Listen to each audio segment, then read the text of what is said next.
Hello everyone. We will start the new chapter Women Change the World. Let's begin the chapter. Chapter 5 Women Chapter 5 Women Change the World.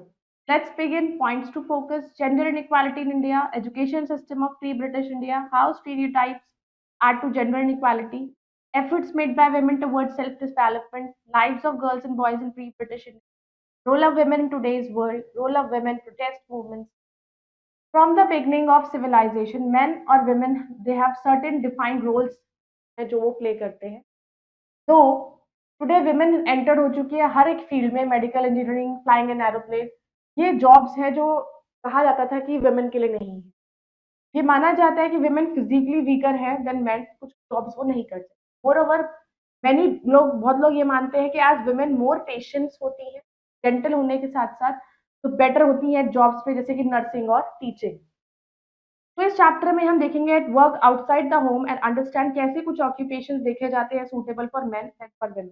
We will also learn about how women struggle for equality. Gender inequality in India.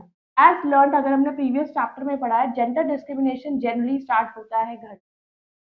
Education for boys prefer किया जाता है over girl education. ये भी एक gender discrimination का example है. Pre British India के अंदर एजुकेशन को मच इंपॉर्टेंस नहीं दी जाती थी, दो रीजन की वजह. पहली, बहुत ही फ्यू स्कूल थे. सेकंड, बहुत ही स्टीरियोटाइप्स थे अटैच्ड एजुकेशन से, जैसे कि it can bring arrogance in children, educated children would not do menial jobs, छोटी काम नहीं करना पसंद करेंगे. तो ये सब चीजों का एक स्टीरियोटाइप बन चुका है. 19th सेंचुरी से पहले बहुत सी कम्युनिटीज ने खाली सिखाया only sons to read and write, daughters were not allowed to learn the alphabet. तो पढ़ना लिखना सिखाया नहीं जाता था. फॉर एग्जाम्पल, रुकैया सखावत हुसैन जो एक रिच लैंडलॉर्ड फैमिली में पैदा हुई. उनको पढ़ना लिखना आता था उर्दू को, लेकिन उनको लर्निंग बंगला और इंग्लिश से हटाया गया, स्टॉप किया गया. क्यों? क्योंकि English was seen as language जो एक्सपोज करती थी गर्ल्स को टू न्यू आइडिया, जो लोग सोचते थे कि were not for correct for them. तो उसका जो एल्डर ब्रदर था और एल्डर सिस्टर था, उन्होंने उसको बंगला और इंग्लिश सिखाई. रशुंधरी देवी एक इलिटरेट हाउसवाइफ थी, एक रिच लैंडलॉर्ड फैमिली से. बहुत सारे स्ट्रगल उन्होंने एजुकेशन के लिए फेस करे. सोसाइटी जिसमें वो रहती थी वो ये बिलीव करती थी अगर एक वुमेन ने पढ़ना लिखना सीख लिया तो वो बैड लक हो जाएगा अपने हस्बैंड के लिए और विडो. इसके बाद पे उसने अपने आप को पढ़ाया कैसे लिखना होता है, पढ़ना होता है, सीक्रेट चुपके से करती थी. Well after her marriage, that is Rashsundari Devi. Ramabai ने कभी स्कूल नहीं गई बट रीड एंड राइट, पढ़ना लिखना सीखा अपने पेरेंट्स से. She did not have to struggle much, उसे स्ट्रगल नहीं करना पड़ा. 19th सेंचुरी में बहुत सारे नए आइडियाज एजुकेशन को, लर्निंग को लेके इमर्ज हुए. विमेन एजुकेशन 21st सेंचुरी में इंडिया के अंदर, 21st century India more and more people educate होने लगे. लिटरेसी रेट्स ने बहुत ही इंक्रीज दिखाया. इंपॉर्टेंस जो है एजुकेशन की रियलाइज करी गई. बहुत सारे स्कूल्स ओपन हुए, ब्रिटिश ने करवाए. कम्युनिटीज में जिसने कभी रीडिंग एंड राइटिंग नहीं सीखी थी, उन्होंने चिल्ड्रन को स्कूल भेजना शुरू किया. स्टिल एजुकेशन बॉयज की प्रेफर की जाती है. ये माना जाता है कि गर्ल्स को एजुकेट नहीं करना चाहिए क्योंकि वो स्पॉइल होकर दें. तो over time many new schools भी ओपन हुए गर्ल्स के लिए, और आज भी 21st सेंचुरी के अंदर इंडिया में बोथ बॉयज एंड गर्ल्स जो है स्कूल भेजे जाते हैं. लिटरेसी रेट बॉयज का आज भी गर्ल्स से ज्यादा हाई है. Of the girls who study many drop out जो है वो ड्रॉप आउट हो जाते हैं स्कूल से बीच में. ये भी ऑब्जर्व किया कि नंबर ऑफ गर्ल्स जो ड्रॉप आउट्स हैं माइनॉरिटी कम्युनिटीज से, जैसे मुस्लिम, दलित, जो ट्राइबल ग्रुप के, अदर ग्रुप के कंपैरेटिवली. सेवरल रीजंस हैं, क्योंकि children from Dalit, Adivasi, Muslim community को स्कूल छोड़ देते हैं क्योंकि वो कम्यूट नहीं कर सकते, फार ऑफ प्लेसेस पे जा सकते हैं. बिग साइज ऑफ फैमिली, जो रिस्पॉन्सिबिलिटी गर्ल्स पर आ जाती है वो छोटी उम्र में. अगर एक स्कूल क्लोज नहीं होता, लोगों के घरों के school transport like buses vans unavailable होती, तो पेरेंट्स का शायद स्कूल ना भेजते अपने लड़कों को, क्योंकि वो सेफ्टी का बहुत उनको ध्यान है. ऑल्सो डेंजर है girls getting kidnap for human trafficking या बीइंग हैरेस्ड. बहुत सारी फैमिलीज भी पुअर हैं, अनेबल है कि वो कॉस्ट ऑफ एजुकेशन केयर कर सकते हैं बच्चों को. बॉयज को प्रेफरेंस इसलिए दी जाती है. इससे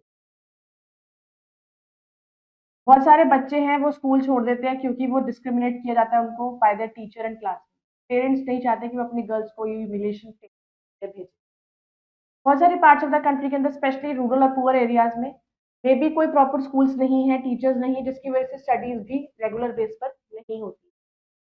Women's participation in politics and society. Women have become बहुत ही इंडिपेंडेंट और सोसाइटी इन चेंजिंग फास्ट. तो हम देख सकते हैं एजुकेटेड फैमिलीज के अंदर वुमेन पढ़ती है, working outside home across the world, women को कंसिडर किया जाता है इक्वल टू मेन टुडे। ये देखा जाता है सोसाइटी के अंदर एवरी फील्ड में, from education to the arm forces हम देखते हैं both men and women. However women को फाइट करना पड़ता है अपने राइट्स के लिए। Even today women's movement start होती है जब वुमेन कब स्टार्ट होती है, जब वुमेन अपनी आवाज उठाती है, प्रोटेस्ट करती है अनजस्ट लॉ और करप्ट एजेंसी के खिलाफ। नॉलेज कॉर्नर, सुचेता कृपलानी पहली वुमेन थी जो चीफ मिनिस्टर बनी इंडियन स्टेट। सरोजनी नायडू पहली वुमेन थी जो गवर्नर ऑफ अ स्टेट बनी Uttar Pradesh, now United provinces India में दिन दिन। वुमेन प्रोटेस्ट मूवमेंट्स ने रेज किया सेंसिटिव इश्यूज जो अफेक्ट करते थे उनकी लाइफ को। जो विमेन प्रोटेस्टर्स थे वो यूजुअली पीसफुल मीन्स, शांति के तरीके से काम हो जाए तो यूज करते थे, लोगों की अटेंशन को, मीडिया की अटेंशन कैच करने के लिए प्रेशराइज करते थे गवर्नमेंट को कि वो उनकी डिमांड्स माने। पब्लिक रैली निकाल दी, डेमोन्स्ट्रेशन करा, बहुत ही पावरफुल मेथड होता है जो वुमेन यूज करती थी। Staging a protest movement easy नहीं है, तो बहुत टाइम लग जाता है for the protest to become successful. एक सिचुएशन जहाँ पे वुमेन इंगेज थी मूवमेंट के अंदर, तो different methods of agitation use किए जाते थे by the women. campaigning, raising awareness, protesting, showing solidarity. Campaigning method है जो इन्वॉल्व नहीं कर सकता outright protest against existing law, but awareness raise करता है पब्लिक इशू पर। ये यूज किया जाता है वर्ड को स्प्रेड करो अबाउट इनजस्टिस। अगर किसी के साथ गवर्नमेंट इनजस्ट करती है तो उसके खिलाफ आवाज उठानी, अप्रोच कोर्ट्स में जाना, इंफॉर्मेशन को शेयर करना लोगों के साथ कि क्या किया जाना चाहिए और क्या हो रहा है। कैंपेनिंग रेज करता है मीडिया का इंटरेस्ट, अटेंशन उस टॉपिक पर डिस्कशन में आ जाता है, हाईलाइट हो जाता है, कंपेल करता है कोर्ट को, गवर्नमेंट को तो कुछ करे। इस केसेस में जहां लॉन्चिंग का डायरेक्ट प्रोटेस्ट एग्रीवेट करता है सेंसिटिव, कैंपेनिंग यूजफुल है। रेजिंग अवेयरनेस फर्स्ट स्टेप है in addressing any issue in public. Women's ने स्ट्रीट प्लेस को, सॉन्ग्स, पब्लिक मीटिंग्स को यूज करना शुरू करा ताकि वो अपने मैसेज को स्प्रेड कर सके, जिससे वो कम्युनिकेट करना चाहते हैं ज्यादा से ज्यादा लोगों तक ले जा सके, ताकि इंपॉर्टेंस मिल सके gender related issue. Protest movements could be launched once awareness was raised. As protest movements aim करता है to draw public and government attention, media एक ग्रेट रोल प्ले करता है प्रोटेस्ट मूवमेंट की सक्सेस। विमेन्स मूवमेंट रेज करता है अपनी आवाज को वायलेशन ऑफ वुमेन के against right, drawing attention to injustice. Some popular और इफेक्टिव वेज भी हैं, public rally, demonstration, showing solidarity with other women बहुत ही इंपॉर्टेंट पार्ट है ये वुमेन्स को। ये किया जाता है बहुत सारे तरीके से, like candle March two show solidarity. Let's value despite societal barriers and gender biases, preservation and support leads to educational and personal empowerment. Everyone deserve equal opportunity and fighting for these rights is crucial है progress. Let's remember, historically women had limited roles in society with many believing certain jobs were not suited for them to pursue. In pre-British India, education for girls was not prioritized, partly could make them arrogant to or unsuitable for traditional roles. Ruqayya Sakhawat Hussain, despite societal restrictions, learned Bangla and English with help from her siblings and showing the struggle for women's education. Sundari Devi from a wealthy family से belong करती थी, secretly उन्होंने अपने आप को पढ़ना लिखना सिखाया due to societal beliefs education would bring bad luck. Ramabai learn to read and write, अपने पेरेंट्स से सीखा। फ्यूअर ऑब्स्टैकल्स उन्होंने फेस करे दूसरे के कंपैरेटिव, हाईलाइटिंग डिफरेंसेस रहा उनका विमेन एजुकेशन में। In the 19th century British begin opening more schools, help किया increase educational opportunities for both boys and girls. Despite progress 21st century India आज देखता है लोअर लिटरेसी रेट है girls के लिए अगर बॉयज से compare. Ongoing gender inequality education आज भी। Girls from minority communities often high drop out rate को फेस करते हैं, like lack of transportation, safety, economic challenge. Women's movement use various methods including public rallies, street protests to raise awareness, advocate for gender equality. Campaigning हम use करते हैं to spread awareness about issues rather than directly challenging laws to attract media attention and public support. Societal beliefs in pre-British India often hindered women's education, but new ideas in British reforms began to change this by opening more schools.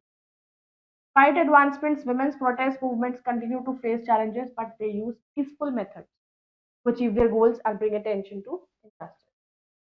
Assessment corner, multiple choice question.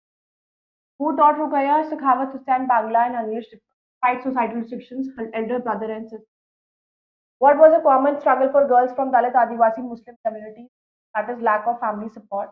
So the following was a common belief about women's education in India was unnecessary for their roles.